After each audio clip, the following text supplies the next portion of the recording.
beautiful. Here it is. Welcome everybody to Team Ireland's Frantic versus Aftermath Game 1 in the quarterfinals of the Africa 2v2 ECL stage.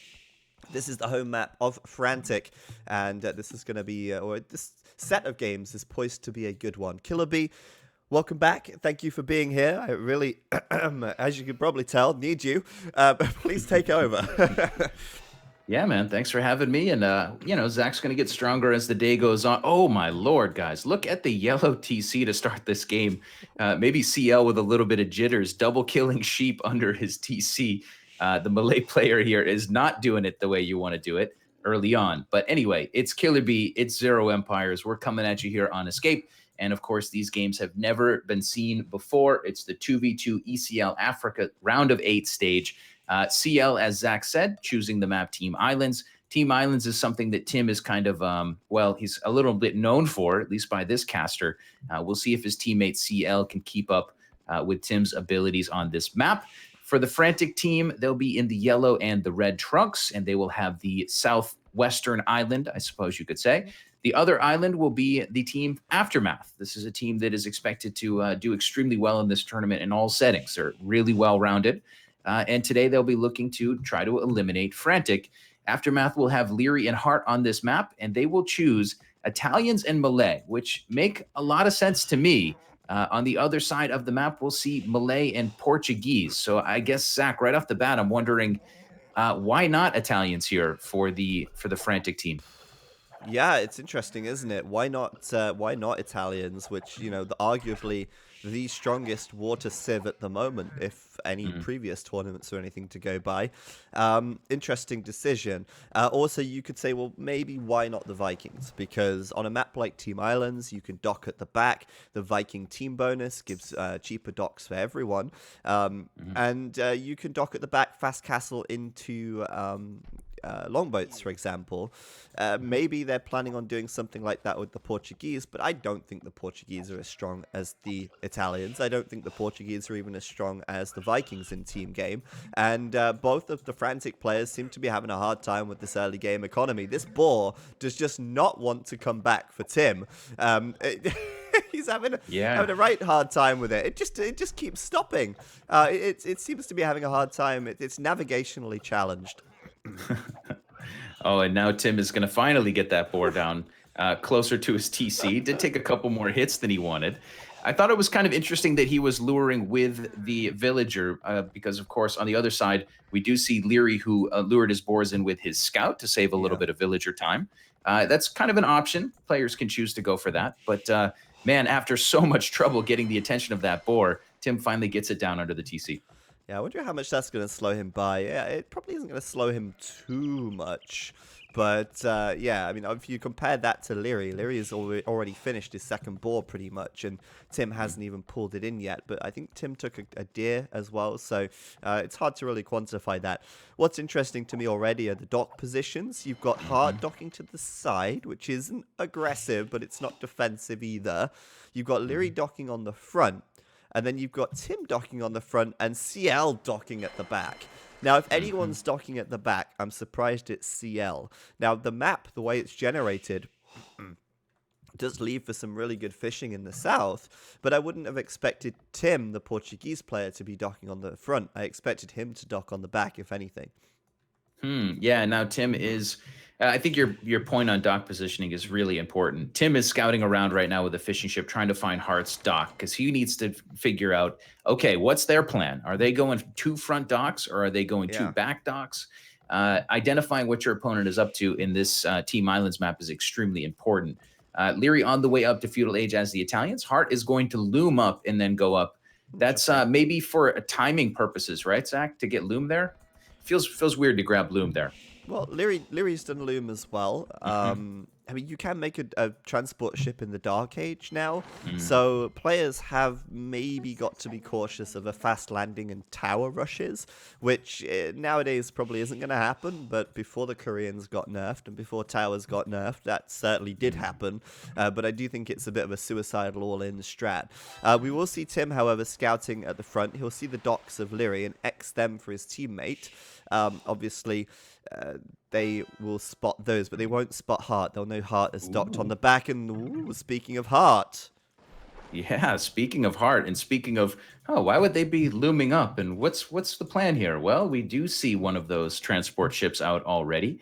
A scout and two villagers are on their way forward. Blue oh, player's got to be a little careful because that fishing ship from yeah, Tim could spot him. it's gone to Tim's point of view here. Will he see it?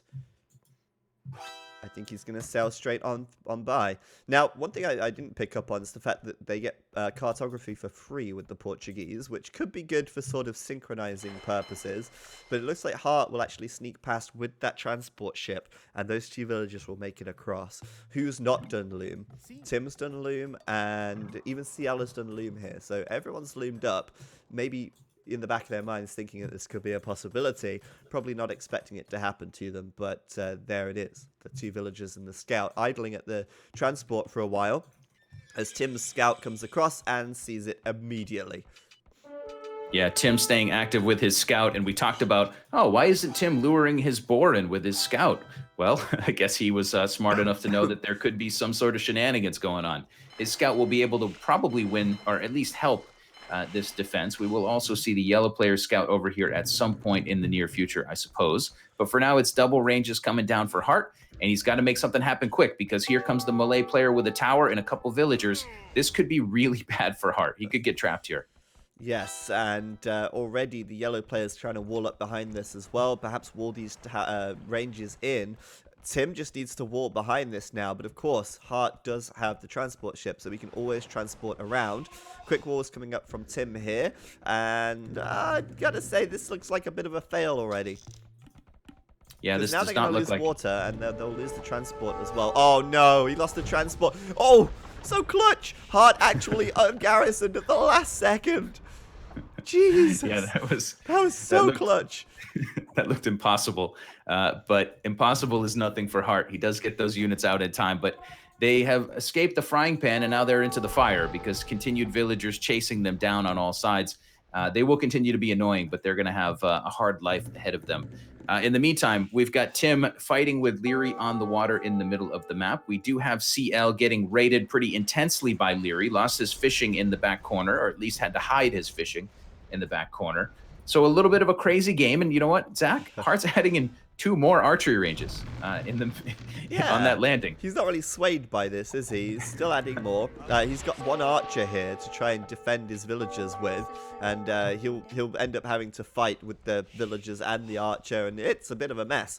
But it certainly bought Frantic a bit of time. Archery range coming up, and apparently CL's landed as well. I think I see that on the other side of the map. CL dropping down his own landing at the back of Leary's base. Leary's walled up, though.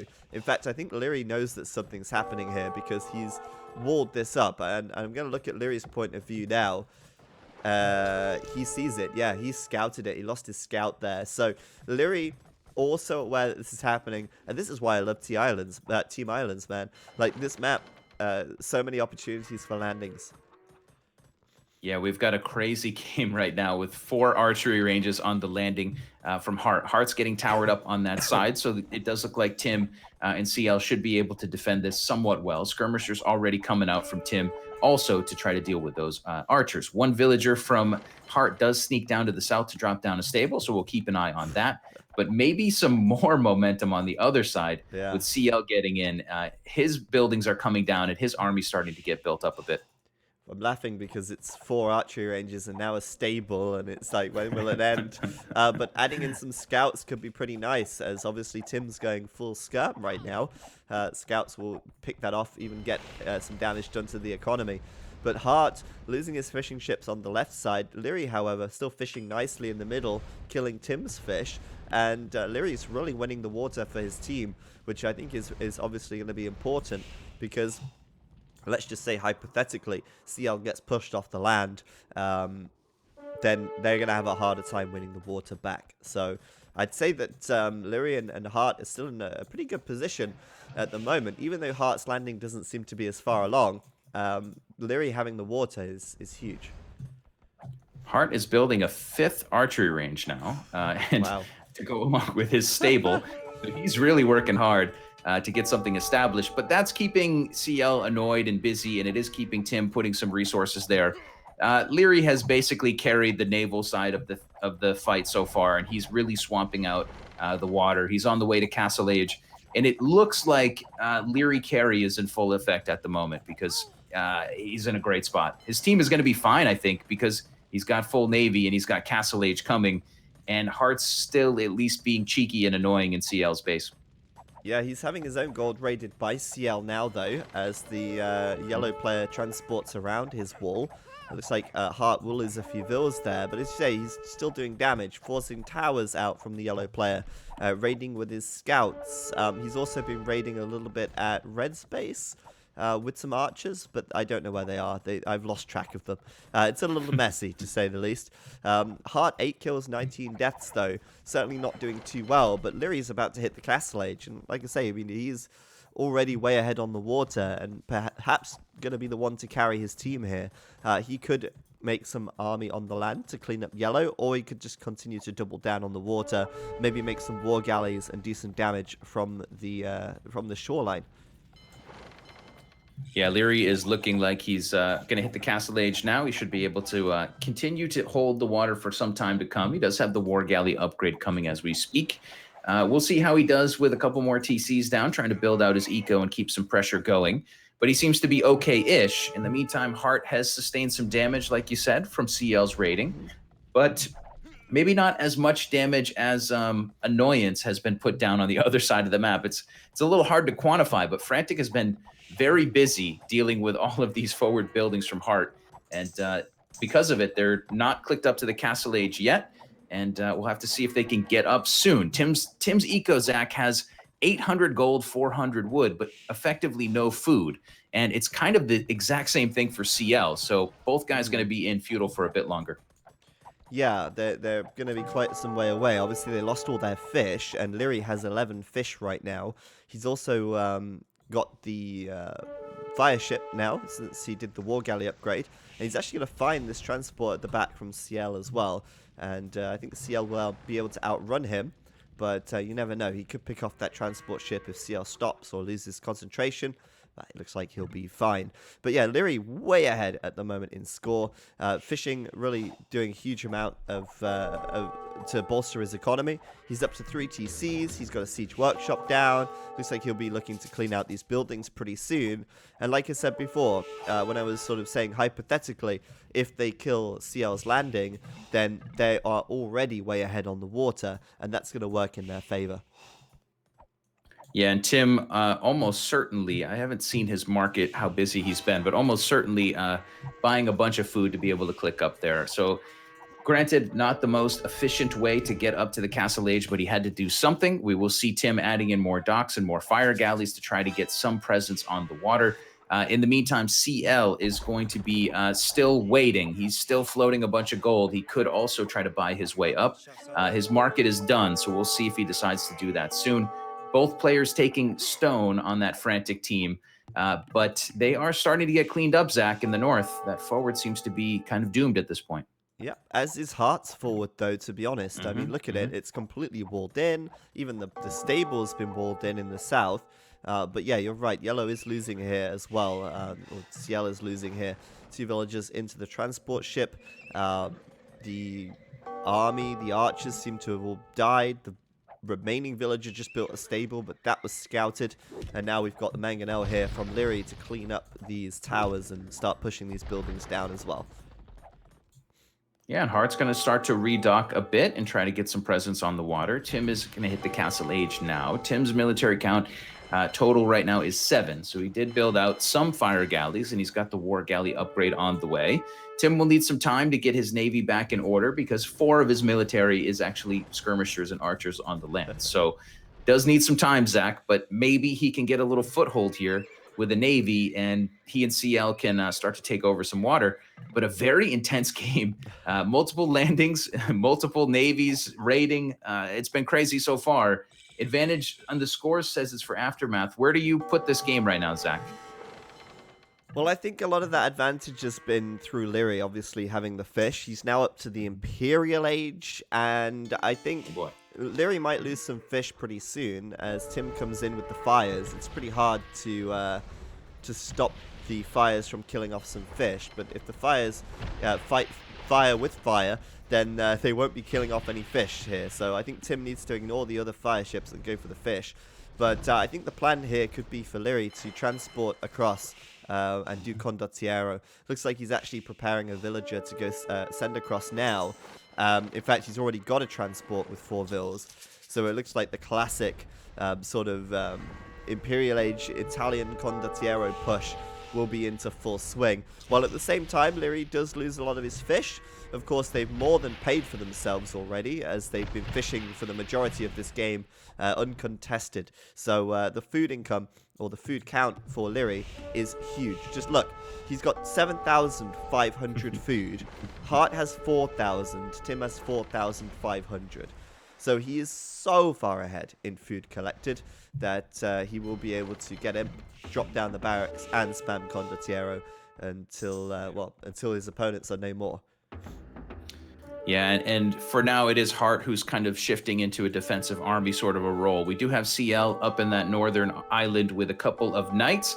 Those knights are going to be met by some monks now coming up from Hart, and probably a couple cavalry of his own. The Malay player is building battle elephants, Zach, so you can get hyped about seeing those in defense. I was going to say Malay knights, though, of all things. I mean, come on. Do we not know our tech trees? But yes, here comes the Imperial Age. Here are the barracks. Here are the condottiero, the canned lightning, as I like to call them. They're so fast. They're so scary. And if you're CL right now, what do you do against a unit that essentially has better stats than a champion? Well, maybe not better stats, but like 80 health, more, less damage, but great armor as well with +4 defense. Like, he's just gonna run in there and kill CL. What can CL really do? Yeah, CL's hope, I think, was to keep pressure on Leary in the north and try to base trade. But now Hart is over here with some elephants and a couple of monks, and he's actually going to deny the castle from CL. CL will see the condos in his base and his castle denied in the north, and he and his teammate Tim will give the GG. So despite Tim getting a navy there, Zach, in the mid game, it just was too late for he and CL to get any traction. What a weird game. If I told you, Zach, that Hart was going to land and he was going to drop 5 archery ranges, or was it? Yeah, 5 archery ranges in a stable, and they would all be walled in and they would all be pretty much useless. It would be hard for you to imagine that Aftermath would win that game, right? And the other player would land as well, and like, yeah. But in the end, I think it comes down to civs, right? I mean, Italians with just, he had a lot of fish, admittedly, but so fast. I mean, 30 minutes, Imperial Age in, condottiero spam. There's nothing CL can do to stop that. Absolutely nothing. Unless, of course, he built those knights and built elephants on his side. But it was too late for that. He's already built them out on the other. Yeah, it did feel like the Italians were sorely missed for the Frantic team there. That was their home map. They had a plan to win that game, but obviously it did not go the way they wanted it to go. And now we go to Serengeti, Zach, and they could be eliminated in this best of 3 if they can't get a win on Serengeti. Absolutely, and of course this was the Frantic home map. I kind of thought they'd come to this with a bit more of a game plan. Obviously, they did have a game plan of landing across, but it's still, even just looking at the civs, you have to favor Italians and Malay over Malay and Portuguese. In the end, Leary just outplayed everyone, really. I mean, he had 85 vills on top of everything else. He won the water single-handedly, and just played a fantastic game, giving Aftermath the victory in that first one. Of course, like you say, the next map, Serengeti, should be a lot harder, I think, for Frantic, but who knows? Yeah, who knows indeed. I mean, they obviously need to find a way to win here, and they do still have great players for this map. Tim and CL will have a good opportunity to do some damage here.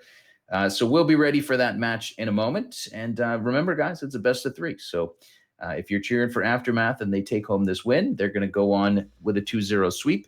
If you're cheering for more games and more fun, then you're probably cheering for Tim and CL to push this to game number 3.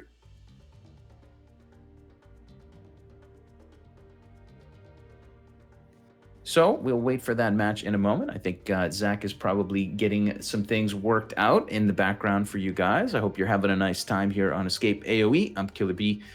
Really glad to have you with us here. This has been a really cool project that I've been able to be a part of, coming on as a caster here from time to time with Escape AoE. These guys have done a great job to set up some really great tournaments, and this ECL tournament is so far the pinnacle, I think, of what they've been able to do. The future is still bright. But we're right now in the Africa stage. We're going to see 2v2 action all day today. And as we roll through Africa, we'll eventually get to 3v3 sections. We're going to see all of these great teams who have qualified. And I believe we have Zach back in one piece. Yep, I am back, just about. Yes, don't forget, guys, you can follow us on our channels as well. Let me just write the command in the chat, casters. You can follow me at Zero Empires and Killer B at Killer_B_AOC on Twitch, and probably on other places too, but definitely on Twitch. So if you want to see more of our stuff, you can click on the links in the chat and follow us there. Of course, we're also running a giveaway as well, which you can check out below the stream. Just click on the link and you can enter for free to win a Surface Pro. But we are going to be getting our next game going in just a moment here. So we'll tell Robo to start the game already. And Frantic versus Aftermath Game 2 on Serengeti will be coming your way. Can't wait for that one. I see the countdown has already started, guys. Let's get locked and loaded here. Let's get hyped for a little Serengeti action.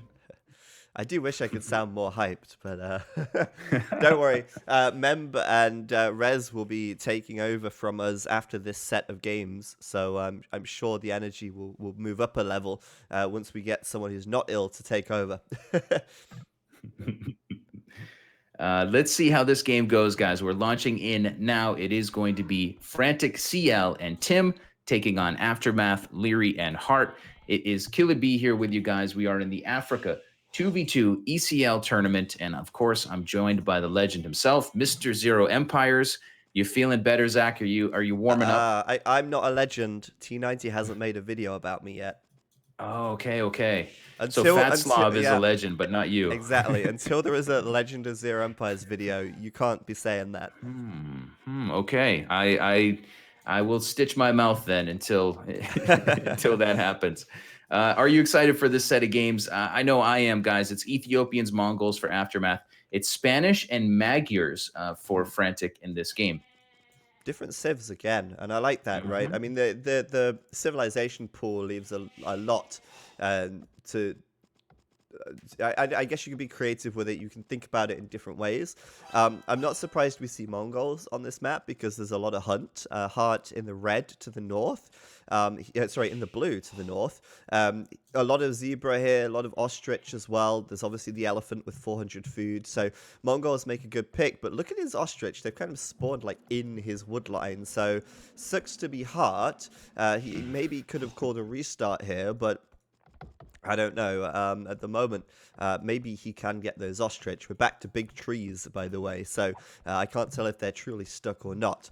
But yeah, that kind of sucks if they are stuck, because obviously Mongol won't be able to take advantage of that hunt bonus in that case. Yeah, Hart right now is pushing in the zebra, but I do think they are. I think those ostrich are stuck in the back, so that will be a little bit of an obstacle for him as the Mongols. He's going to lure in his elephant now, and of course, Mongols chewing that hunt faster will help a lot. For the other teammate on this team game, it will be Leary for Aftermath. He's going to be on the right side of the map. We saw this map earlier in the day, Zach, and we saw players wall it extremely effectively, which kind of surprised me a bit.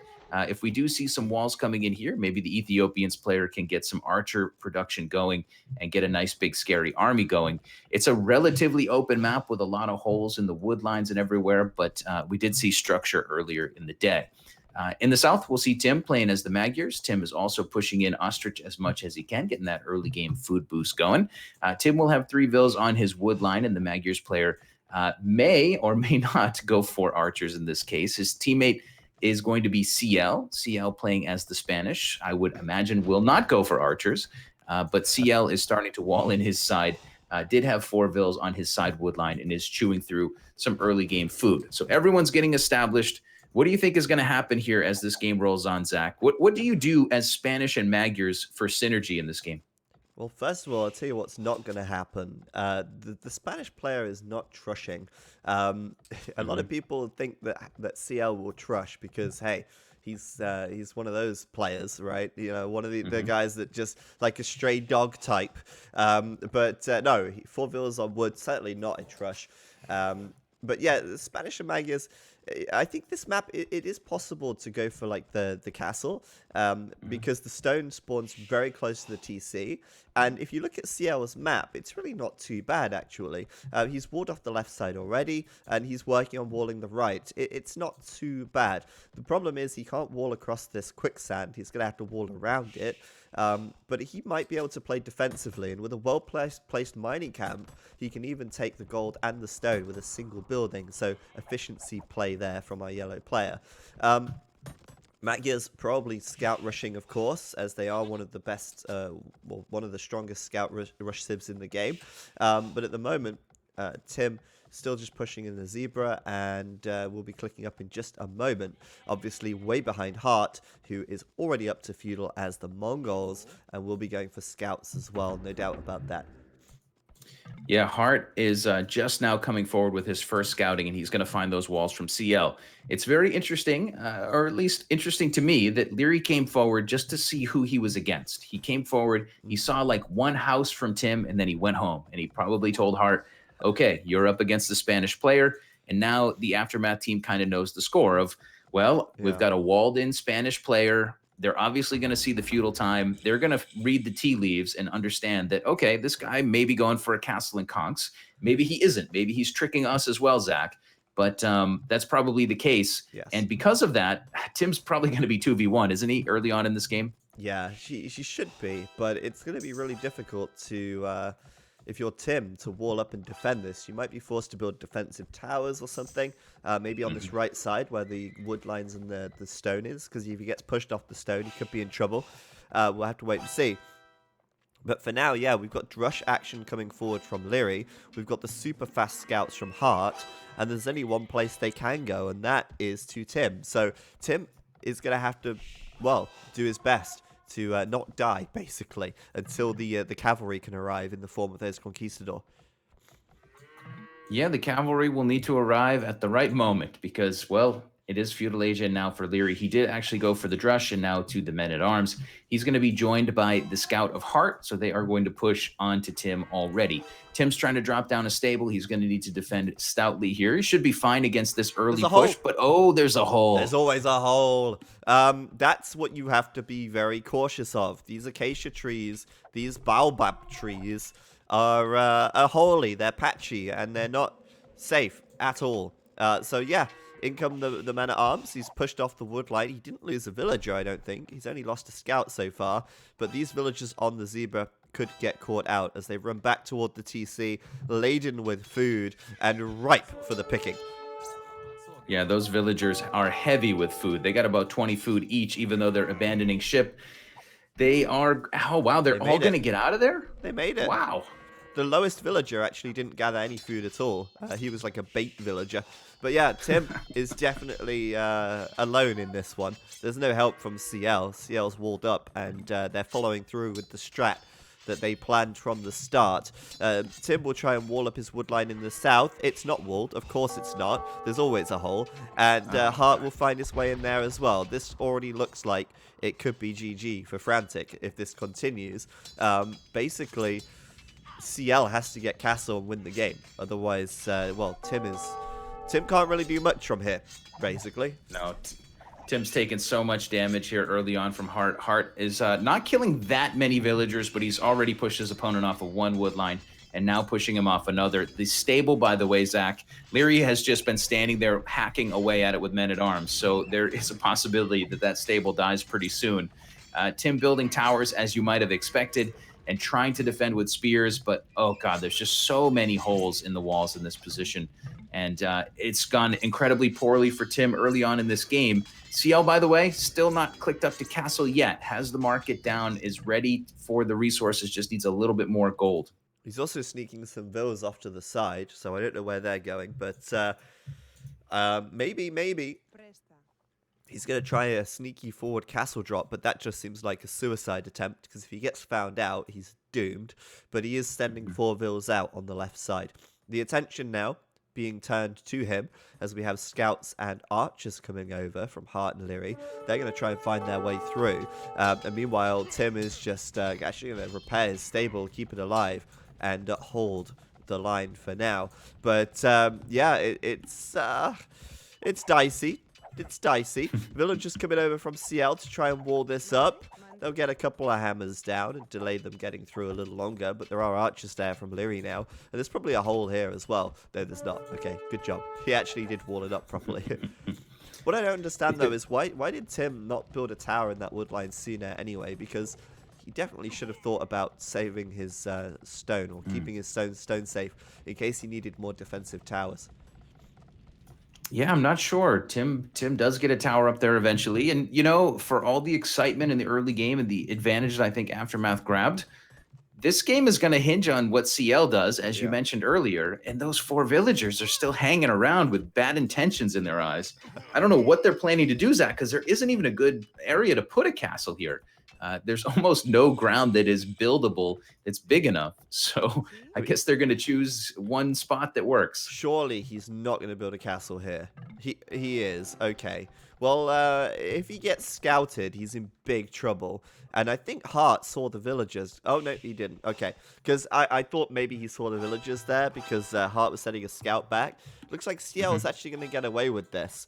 But it's so risky. Like, if he's been scouted out, if those scouts from Hart, for whatever reason, came across to his side of the map, if the archers had been there, those villagers would die and the castle would be denied and it's GG. But sometimes you've got to take the risk and it might just pay off.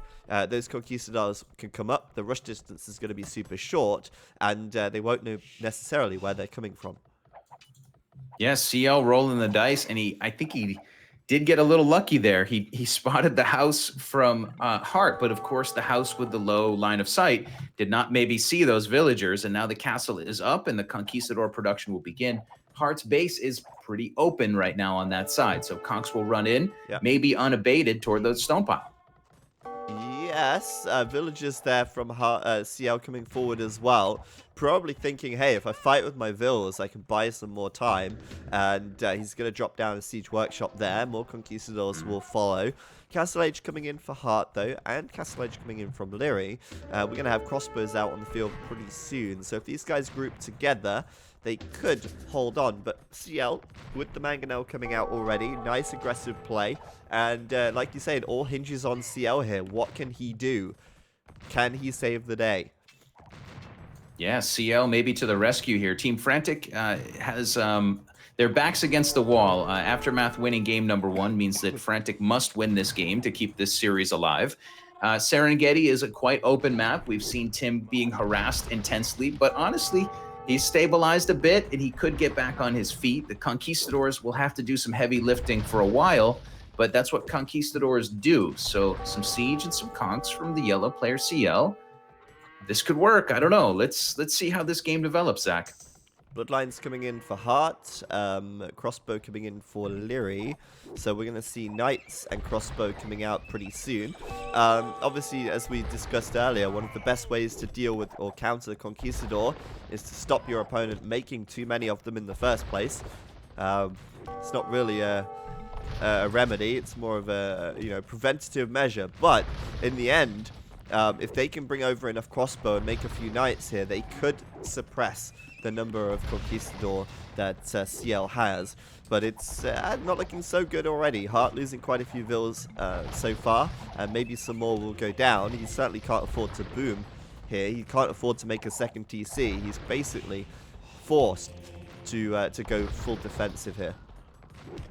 Yeah, and it's extremely hard to get those conquistadors off of their horses and dead unless you have ballistics. So Leary on the way to ballistics now is going to try to clean up that aggression. Notably, Castle Age is not in yet for Tim. Tim, after the early game raiding, has taken some stone and built some towers and defended himself.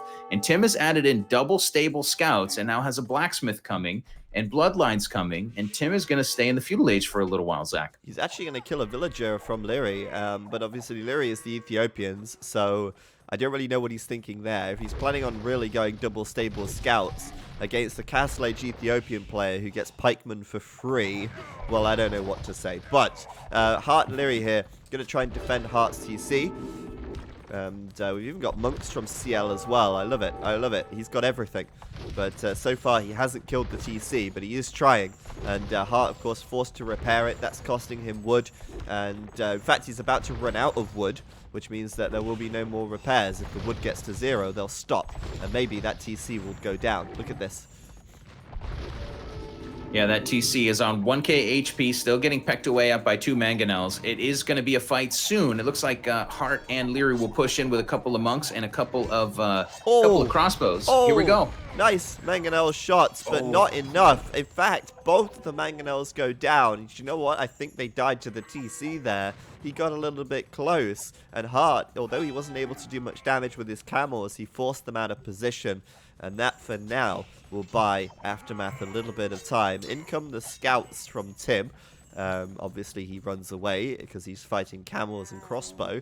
But, yes, they've actually held on for now. And now we've got a Siege Workshop from Hart coming out as well. It feels like I can't think of it as anything other than a blunder here from Tim to add in scouts like this.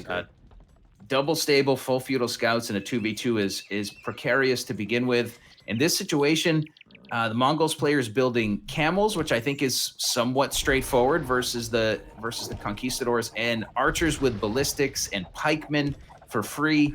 Boy, those scouts don't have much of a prayer, do they, Zach? Pikemen for free. I mean, exactly, right? I mean, it's so easy for Leary to add 3 or 4 pikes and shut you down. But still, I mean, the scouts can still find an angle. They can still find something here. It's not to say that they won't kill anything or do anything at all. But for now, yeah, the pressure's still going for CL. Question is, has he done enough? Is he doing enough? So far, a couple more conversions. 20 kills and 9 deaths is not too bad. And there go the scouts from Tim. He'll kill a couple of vills, perhaps. But I think he'll get shut down pretty quickly by these crossbow as well. Yeah, Tim right now is going for damage. He does have the Magyars, of course. He does have bloodlines. So he's got a good amount of attack, but no defense upgrades on those scouts. They're still roaming around inside of the base. But for now, I think their production is going to slow down a bit because Tim has saved up to click to castle. It's not the end of the world, but it does feel like a little bit of resource that didn't quite pay off for him. Little structure coming in now from CL, putting some houses out in front of his mangonels, which is kind of fun to look at. But we'll see. We'll see, Zach. Do you think he can crack in here and do enough damage? Time is running short, isn't it? Yeah, he can't get too close to the TC, otherwise he's going to struggle, obviously.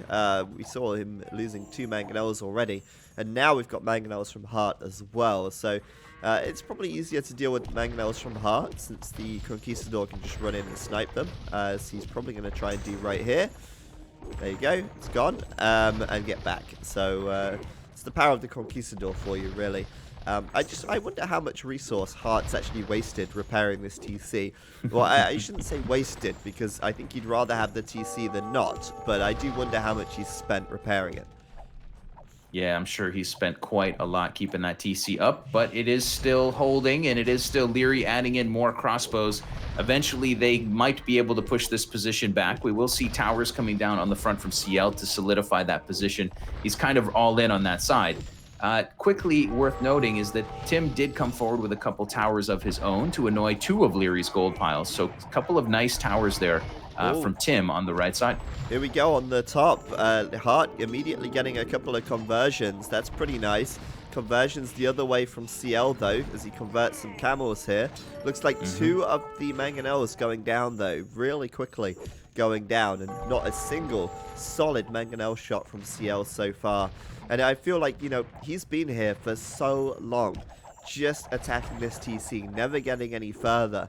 And now, look, Leary's up to the Imperial Age.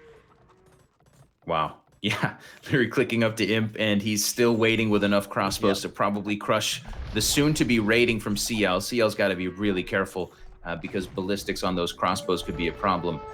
Zach, Tim's going triple stable knights. He's going to try to keep the pressure going, and he could catch Leary a little bit wrong-footed. That Imperial upgrade is expensive, and Leary's without much of an army at home right now.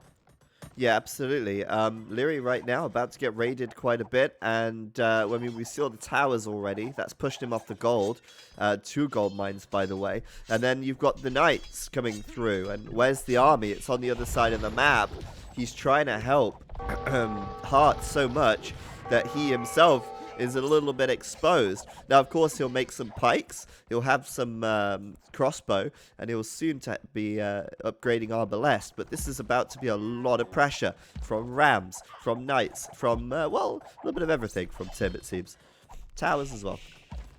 Yeah, Tim is coming with the pressure at the right moment. The beauty of Age of Empires is you got to make the snap judgment of what to do in a situation. Leary's on the way to Imp. He'll get a massive power spike from Arb. Go ahead, Zach. TC's gone. Hart lost it. Okay.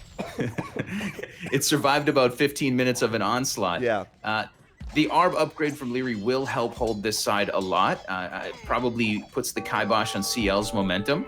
But how many can you build if you're Leary, if there's knights all throughout your base? Oh man, and Tim with the knights finding the gold at the north from Hart as well.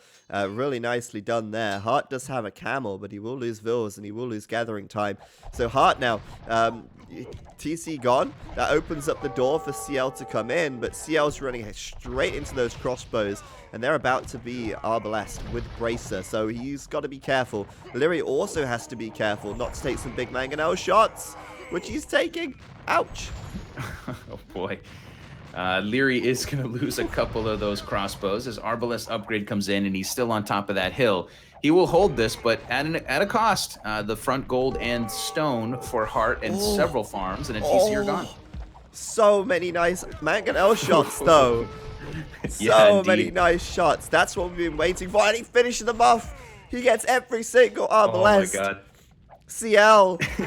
That's perfect. That is perfect. And now Hart is GG. Like, what can he do? What can he do? Hart is in so much trouble, and Leary has 6 military. And meanwhile, there's about a dozen knights running through his base, just killing all the villagers they can find. Leary is on 39 villagers at this point in the Imperial Age, and he gives the GG. Okay, Zach, how about that for a game number 2? And just like that, the great equalizer that is the mangonel.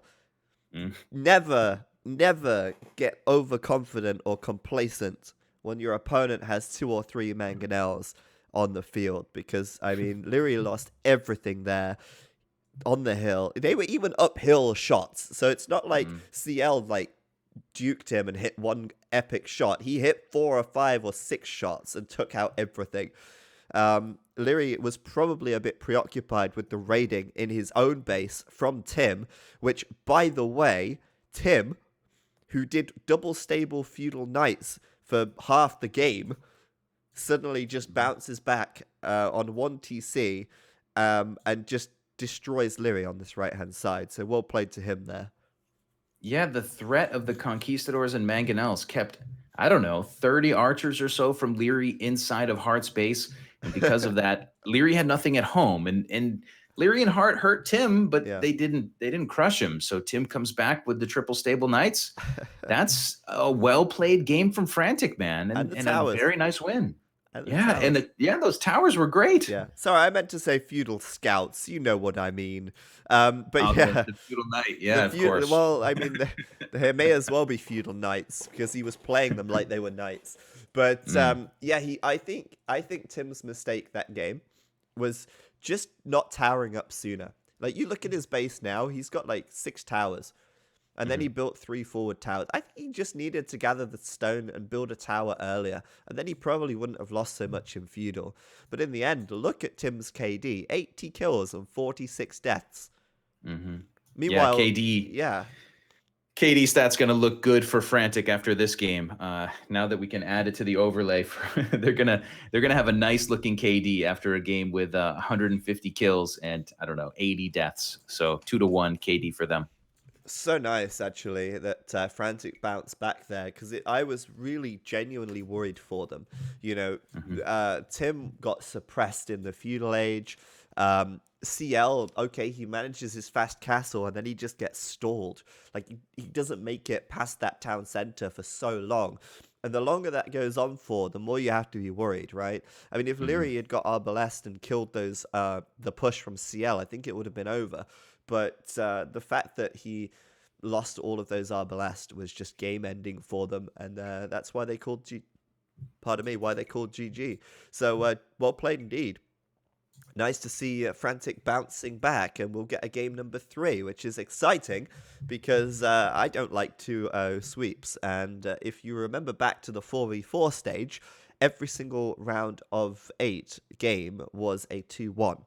We had no 2-0 victories in the first round last week. Not last weekend, before. Yeah, so far we've got 2-1 to start off the day, and we're going to see 2-1 for one of these teams. Desert will be the deciding match, guys, in this best of 3, and it will be coming your way in just a few moments. I can't wait to see this. Big ups to Frantic for pulling themselves up at Serengeti. It looked precarious to you and me early on, but they grabbed the win, man, and they could grab this series. They could. They can absolutely do it, and that would be an upset. It really would, because I think that Aftermath, especially when you look at the table right now, let me just find that real quick. I think it's this one. They're at the bottom. They're not. No, sorry, they're not at the bottom. They are tied for 5th, but people probably would have had them down to be 2nd or 3rd. Obviously, they met Secret in the first round of the 4v4, so that hurt them. But you could say underperforming so far. If Frantic get the win here, well, that's going to be so good for Frantic, and it's certainly going to be an upset for Aftermath, I think. Yeah, and if Frantic grabs the win here, I guess we have to start thinking about Frantic maybe isn't the underdog in this series, right? They've got more points, and if they win the 2v2, I guess we just have to change some of our biases. But we are going to have bias until proven otherwise, I suppose. I can't wait to see the 3rd match, Zach. When can we do it? Now, I think. Yes. Okay. Amazing. But before we do, I just want to show you the schedule for the day. We've got VNA versus BZK, and then SY versus Secret to follow. Obviously, this will be the 3rd and final match between Frantic and Aftermath, and we'll be going into Desert right about, well, in just a couple of seconds here once we start the game. Yeah, I think people should be excited for those matches. I think the BZK team, the what are they called? The Brazucas now? Brazucas, yeah. The Brazucas. That's a super good team. I'm excited to watch them play. It's a super good name as well. It's much better than Lords of Skull. At least Brazucas is a bit of a play on words, like the Brazilian bazookas, the Brazucas. It's great. I love it. I'm glad you spelled that out for me. I was having trouble figuring out what it was for. Well, there you go. I've done everyone a favor. As we go into game 3 now between Frantic and Aftermath, the decider in this best of 3 quarterfinal match. Who will go through to the semi-final? Who will be going home? We will find out after a short stint on Desert. Well, I say short stint. I mean, it could be a long stint as well, but I think this is a very open, very aggressive map. A stint nonetheless. Yes. It will be Mayans and Franks for both teams, which I think is a very nice set of choices for this game. Let's talk about the map here just for a moment. If you guys look around in the center, you will see a lot of area with gold everywhere. It feels like almost like Gold Rush, but a little bit more spread out. Yeah. It's not all concentrated in one spot. Back on players' bases, there's some gold to work with. A nice big gold pile, but not a huge amount for the very long term. So players will be incentivized to fight for that gold in the center of the map as the game goes on. And what better civs to do that with, Zach, than Mines and Franks? Makes sense to me. Yeah, Mines and Franks, of course, is the combo that won for Heresy in the very first game on Gorge. So it is a strong combo. We've seen it played already. We've seen the success of it already. But of course, this time, both teams are sporting the same combo. So it's less about the civs and more about who does it better. And that will all be answered, I suppose, at the end of this game.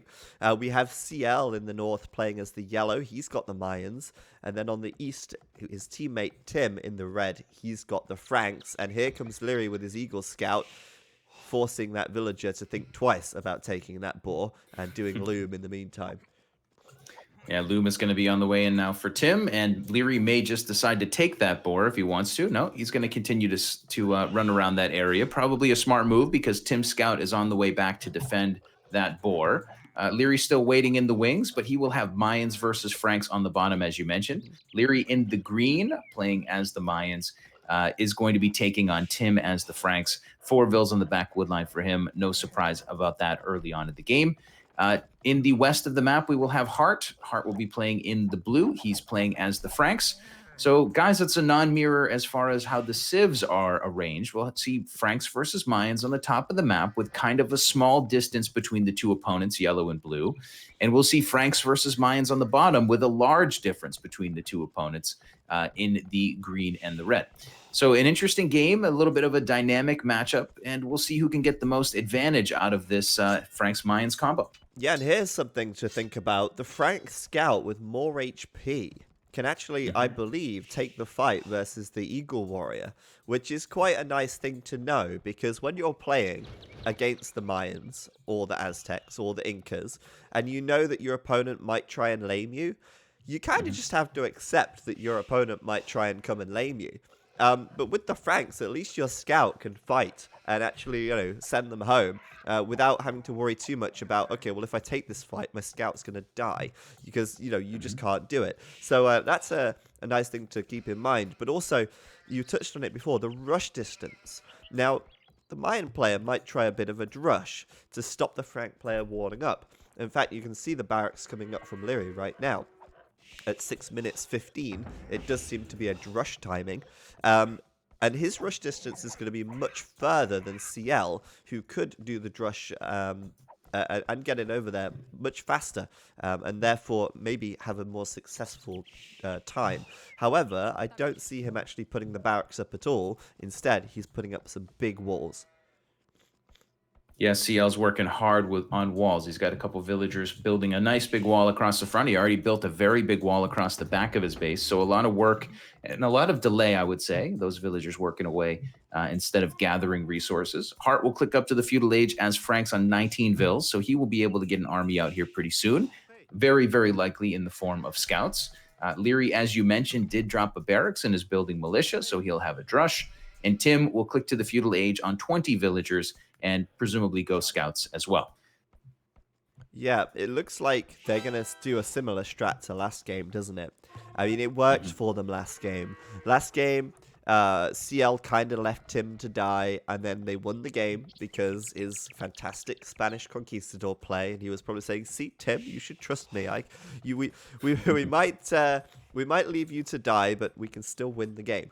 And maybe they're thinking similar here, because you wouldn't be walling up like this. You wouldn't avoid drushing like this if you were going for something else. And you could already see CL here moving over to the stone nice and early. We'll be starting to gather some stone for that castle. Tim, on the other hand, will be building his barracks now, quite a lot later than Leary, who's already bringing in the militia. And he's also going to be slower to the feudal age than Hart, who is going to be going for scouts, as we said, as well. So it looks like Tim, once again, will get 2v1'd. This time, though, will he be better at defending it? That's the question. And I think the answer is yes, because this map is much more easy to wall and defend, compared to Serengeti, at least. Oh, well, not if you wall your villager out, that is. Oh, dear. Oh, boy. Oh, dear, oh, dear. Tim is very, very lucky that Leary's eagle is nowhere to be found, because that villager, that was a bit of a blunder. He walled him outside of the walls, unfortunately. However, Leary's going to run under the TC, taking a couple of big bursts of arrow fire. That really takes a lot of wind out of the Drush's sails here.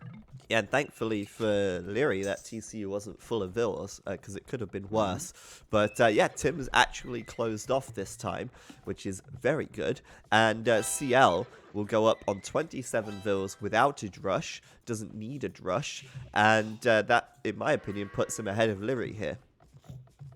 Yeah, Leary is going for the Drush FC, possibly. He is out onto some gold, and we'll see if he can pull that off. But of course, it's going to slow him down a bit, making him go up on 28 Vils. And so far, that Drush has not paid any dividends, and it doesn't look like it's going to pay any dividends here in the early game.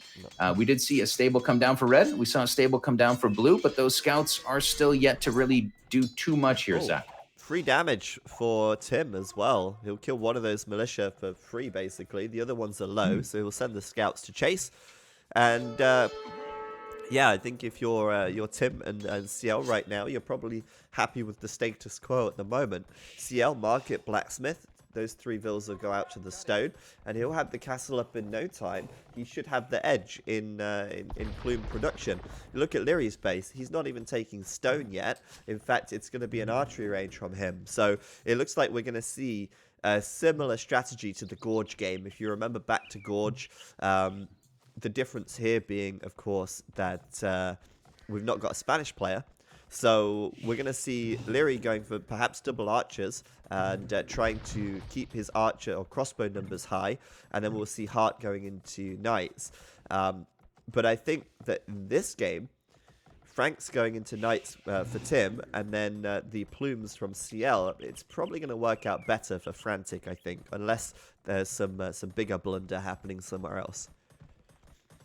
Yeah, it's funny. If you remember back to Gorge, how could I ever forget the Gorge match? That was a great one. I'm watching Hart stonewalling in across the front of his base. I think that's probably a pretty pragmatic play. I think he knows what's coming from the other side, but I'm seeing stonewalls as well coming down from CL. Mayans player is going to be ready, presumably, for a castle drop and some plumes early on. Leary did build up a range and a blacksmith, and he has built a couple of archers, but he's going to click castle any second now. Okay. So he won't be caught so far behind. But it looks like he's knowingly and purposefully going for ranges here instead of going for a castle and plumes. So it's fundamentally a different strat from these teams, even though they're using the same civs, which I think is fascinating. Now, obviously, Leary should have the larger military. He should have the better production. But CL is going to be so much faster to the castle age that he might catch up quite quickly. And obviously, the plumed archer is a stronger unit as well. So it might come down to numbers in the end. Tim, I think maybe overcommitting to scouts a bit here. I think he would have been better perhaps to try and get castle a little sooner rather than making quite so many scouts in this one.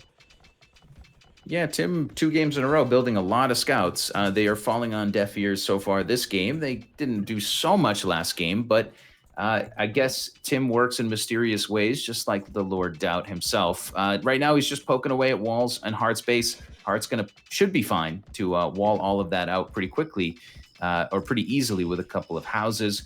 No big deal. Hart scouts are still roaming around. He's finding stone walls all around the Mayans player. So nobody's really got an opportunity to land much damage here, Zach, and we're going to shift into the castle age. Yeah, and look at the difference in castle timing for our red and blue players here. Tim will click up to castle after town watch, and already Hart will be 50% of the way there. So I do have to think that Tim might have overcommitted to the scouts just a little bit, but already the castle for CL is up. And he'll be making his first plumed archers now. Leary, however, already has 9 archers, and they'll soon be crossbow with bodkin arrow once he's finished bodkin arrow, that is. But for now, yeah, I do think that the Frantic team probably be pretty okay, actually. I think they'll be fine. Although Leary and Hart at the moment seem to have the advantage, I think they'll be fine. Yeah, Tim is going to receive, he's going to get some crossbows toward his base. I think Hart could send the first couple knights in that direction if he wanted to, but we will see in a moment. It's double stable knights for both Frank's players. As you mentioned before, one Mayans player did drop down a castle. That is the player in yellow, CL. He's getting some plumed archer production going, and those numbers are slowly building up. He's now on 5 military. As you said, Leary went for the double ranges and has gone for crossbows. And that's going to give Leary an opportunity now to try to go over to Tim's base and do some damage before Tim gets castle. We'll see if it adds up to a hill of beans, but for the moment, both sides with some opportunities to get this going. And oh boy, Zach, I see a petard in the north. A petard. Oh, hello. Ah, we're going to be breaking some walls here. CL is not messing around today. I think it's a bit risky, but it might be a risk that pays off. Obviously, Hart doing double stable knights, they're going to be sending those plumes through. But he doesn't have many plumes, so how much damage can he really do here is the question. The scouts from Tim are going to go first. Meanwhile, on the other side, Leary's trying to hit the wood line but doesn't find anything. And Leary's too far away to help Hart now, so it's all on Hart to try and defend himself from this. Should be fine, but we'll see as this army comes through. Yeah, Hart had plenty of time to quick wall up, but, well, I shouldn't say plenty, but he did have some time to quick wall up, but he just hasn't. And now the scouts are rolling in, and of course the plumes don't care about walls. They're firing away at Vills, and Hart is losing a lot here, Zach. I feel like Hart didn't see this somehow. Like, he sent his knights out over to the right side, and he just lost so many Vills. I feel like you should have been prepared for that. Yeah. Did he not notice? Surely he noticed. Why would he leave his Vills out here for free, free picks? I don't know. It felt like he had plenty of time to wall up toward the TC and to back these villagers off, but I don't know. He didn't. And now his knights are coming over. They are in higher numbers, and they'll chase everything back. But good damage there from Frantic. Yeah, that cost Hart, maybe 4 or 5 villagers. And now CL can run back because, hey, plumed archers can almost run faster than horses. They just back out. And, Hart running into the castle needs to go away from there. CL doesn't have ballistics, actually, so he's not able to hit a lot of these retreating knights. But he's able to keep the pressure on at this wall and perhaps stop Hart from re-walling behind this. So right now, I feel like CL and Tim made good of that situation. I think they did a good job there. Yeah, me too. And the hardest part about it is when you have crossbows like Leary does, you have to commit to walking across the map. And in the 2v2, the map's kind of big. He's been walking all the way back to now help Hart. And because of that, Tim is totally unbothered back at home. Yeah, it's like, hey, I'm here. And it's like, well, I've already dealt with everything, but thank you anyway. It's the thought that counts. I mean, compared to the plumed archer, which is so fast by comparison, they have the edge from a maneuverability standpoint, but they also have the edge in terms of firepower as well. Now, obviously, in this situation, CL sees this, and he's like, right, I got to get out. So he's going to get out of there. Can Hart head him off? Can Hart block the hole? Oh, he's going to try. He's going to try, but he can't. Of course, the plumed archers will make it out. They'll sit in the hole for a little bit, and then they'll back out a little bit more as the archers from Leary come through. And I think CL played that one really well there. Yeah, and Tim is now over here with a couple of knights to help his teammate out. They will keep that side very well contested, I believe, early in the game. It's worth mentioning that Leary has gotten up to 63 villagers, so he's on a nice little boom, a couple vills ahead of the other Mayans player. Still building out the double ranges, but Leary has shifted over to a bit of stone, so we'll see a castle from him very shortly. Yeah. He and Hart are not in dire straits, but so far CL and Tim have done a nice job. Yeah, absolutely. I think they've done well. At the moment, so obviously CL has more plumes, but Leary should be adding that castle any second now and starting his own plumed archer production. In the meantime, he's able to get up to 33 military. So the military advantage for Aftermath is pretty high, actually. So I guess if they can take a good fight here, they could end up taking a really good trade. Yeah, Hart finds those two armies in the center of the map, and it is going to be Tim and CL going to the south. It looks like Leary and Hart may head towards CL's base, and they may find something interesting there. University coming down. I thought it was going to be a TC. Or castle. But for now, it's University. Yeah. There will be an army from Leary caught out in the middle of the map, which is not ideal for him. He'll lose a couple crossbows, but ultimately those plumes are not turning around, Zach. They're headed straight toward Leary's base. Yeah, they might hit this gold here. Leary bringing the villagers back should be fine. CL, as I said before, doesn't have ballistics. He's just getting it now, thanks to his forward siege university tech, and a castle as well. And, CL and Tim grouping together, but they've got to be careful because from the rear comes Hart and Leary, and as we know already, they have a much larger army. So if they get pinned here, they could take some losses, and, they're going in deep, but I think they're going to have to back out quite quickly. And Tim might lose some knights. Getting Tim is in going there. in. I like it. They've committed to it. Now they have to take the fight. And upgrade-wise, Hart has the upgrade advantage. Of course, Leary taking some big losses to Tim's Knights already, and that could go quite well for the Frantic team.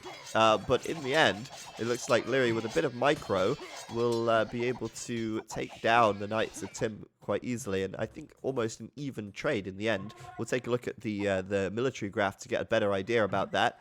Well, actually, CL and Tim did take a little advantage in that fight. But it was quite close. Yeah, they're going to go back to their respective corners and wind up again for another big fight. Notably, though, Leary at 93 villagers now is going to grab ballistics. And when you have the higher villager count, you can replace your army a little faster. So trading equally might start to favor Leary and Hart a bit if they continue to have the larger team economy. However, there's still a lot of map here to be raided. A lot of openings. We're seeing castles coming down from both sides to solidify trade routes for the later part of the game. And those plumes are still in their feet, Zach. 22 total military for CL. Yep, and Leary with 26. So we were saying how Leary should have the larger military thanks to his greater military production. That's really not the case right now after that fight. He lost quite a lot there, and now it's equalized. But CL on the way up to the Imperial Age much sooner than anybody else, with 75 villagers versus Leary's 105. And that's interesting because you know, he's clearly gone for less eco in favor of a faster Imperial time. They're obviously looking to hit that timing as the fight here on the front goes really well for Frantic once again. Leary's forced to run back and Tim's Knights are chasing him down. Obsidian arrows coming in for CL there as well, which is interesting because he's still only making plumes as far as I can tell. Obsidian arrows coming in. 300 food, 300 gold. It is improving your archers, crossbowmen, and arms by giving them +6 attack versus buildings. Yep. So notice how it doesn't say plumes. It's not an upgrade that you see all the time, but worth noting to people out there watching. Well, it's an upgrade that shouldn't have been researched if CL is not making archers. He's making plumes, which aren't affected by it, but he's done the tech anyway, so who knows what that's about. He's going to take the hill here, though, and kill off the rest of Leary's army. He's also going to lose some villas building this castle, but it will go up with one villager to spare. There you go, I called it. I knew it was going up. One villager, one lonely villager gets the last hammer down, and CL will start to the Treb production to take down the castles from the heart. Yeah, CL gets that castle down, and we will see the Trebs immediately coming out for the yellow player. He's got 2 castles in that vicinity, and of course, Hart just has 1, and Hart is in the castle age. Hart is building up his economy, but there is actually a fight in the middle. The red player Tim is here with those knights. He is finding a couple of Leary's not so upgraded plumes. Of course, Imperial Age is still coming for Leary. Oh, look at Castle. this. Yeah, that castle's under fire. Yeah, Rams coming in from Tim. Tim's still in the castle age as well. Leary's not imp yet. Obviously, Hart's not imp yet. But Tim's just diving in. He's going to try and take that castle. And I think they've recognized, you know, map control is going to be super important because they need to secure that gold in the middle of the map. It's not Gold Rush, but it has got similar vibes, and you do need to get the gold secured. And by taking out these castles and holding the middle of the map, Frantic are going to have a nice advantage.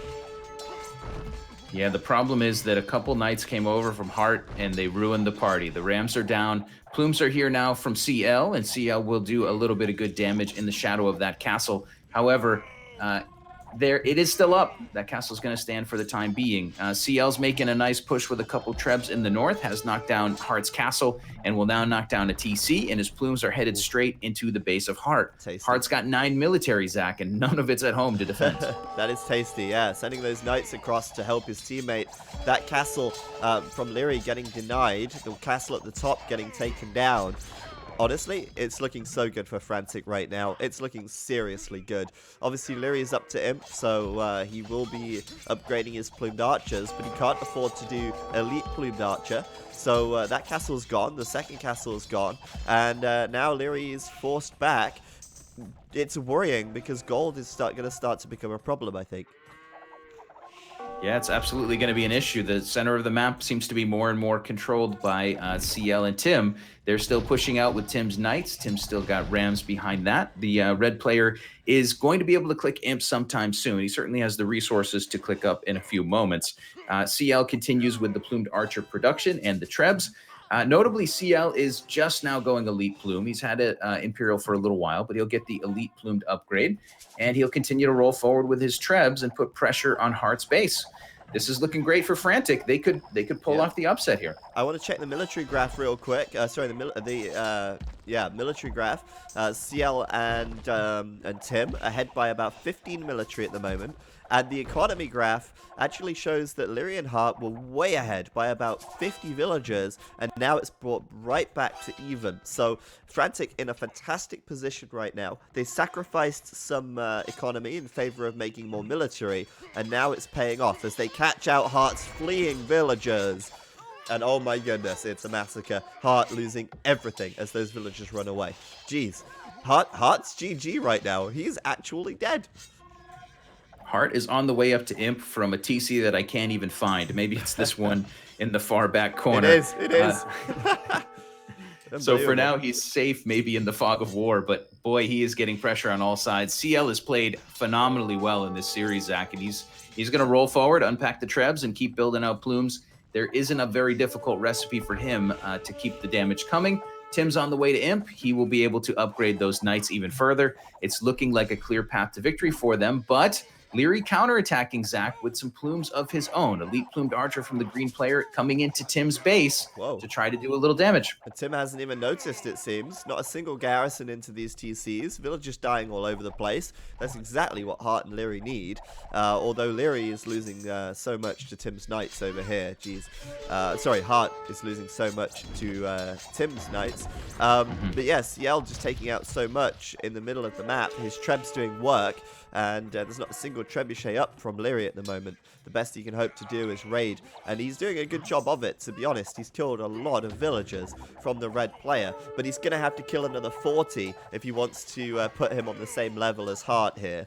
So, all in all, Leary could still hold on here for his team, but it is going to be tough, and Hart needs time to rebuild.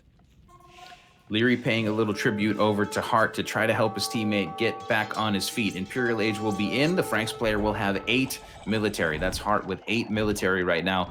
Leary's got a strong, formidable force, but he's going to be fighting 2 armies for a little while to come. Cavalier plate barding armor coming for both Franks players. Imperial Age is in for those guys. But of course, Hart with 59 villagers is going to have a lot of trouble.